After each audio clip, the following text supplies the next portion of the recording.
ഇതിൽ മഹത്തരമായ കഥയില്ല എന്നെല്ലാം നമ്മൾ പറഞ്ഞിട്ട് തന്നെയാണ് ഈ സിനിമ ഇറക്കിയിട്ടുള്ളത്. പിന്നെ അതിന് റിവ്യൂ പറഞ്ഞത് ഭയങ്കര അതിൻ്റെ എനിക്ക് മനസ്സിലാവുള്ളതിൻ്റെ എൻ്റെ സിനിമ ഇറങ്ങിക്കഴിഞ്ഞാൽ ഈ പരിപാടി തുടങ്ങിയിട്ട് കുറേ കാലമായി. ലാസ്റ്റ് ഇറങ്ങിയത് ഇതിനു മുമ്പ് ഇറങ്ങിയ സിനിമയാണ് പ്രിൻസ് ആൻഡ് ഫാമിലി.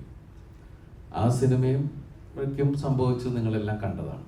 പക്ഷെ ആ സിനിമ കണ്ട ആളുകളാണ് അവർക്കെതിരെ ഭയങ്കരമായിട്ട് രോഷാകുലരാവുകയും ഈ സിനിമയെ മോശമാക്കുന്നതിനെതിരെ പ്രതികരിച്ച് നമ്മളാരുമല്ല, പ്രേക്ഷകരാണ് പ്രതികരിച്ചത്. ഈ സിനിമ ഒരു ലോജിക്കും ഇല്ലാത്തതാണ്, ഇത് വെറുതെ ആഘോഷിക്കാനുള്ളതാണ്, ഇതിൽ മഹത്തരമായ കഥയില്ല എന്നെല്ലാം നമ്മൾ പറഞ്ഞിട്ട് തന്നെയാണ് ഈ സിനിമ ഇറക്കിയിട്ടുള്ളത്. പിന്നെ അതിന് റിവ്യൂ പറഞ്ഞത് ഭയങ്കര അതിൻ്റെ എനിക്ക് മനസ്സിലാവുള്ളതിൻ്റെ എന്താ.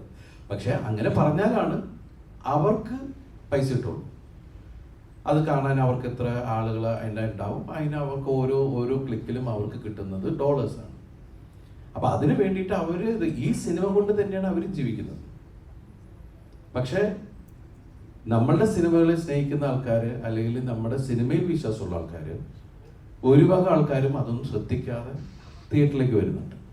നമ്മളെപ്പോഴും ശ്രദ്ധിക്കേണ്ടത് നമ്മൾ എന്ത് കഴിക്കണം, നമ്മൾ എന്ത് കാണണം, നമ്മൾ എന്ത് വാങ്ങണം എന്നുള്ള പല പരസ്യങ്ങളും നമ്മൾ കാണും. അതിൽ നിന്ന് നമ്മൾ അതിലേക്ക് പൂർണ്ണമായി പോയി അഡിക്റ്റ് ആകുമ്പോഴാണ് കുഴപ്പങ്ങൾ സംഭവിക്കുക.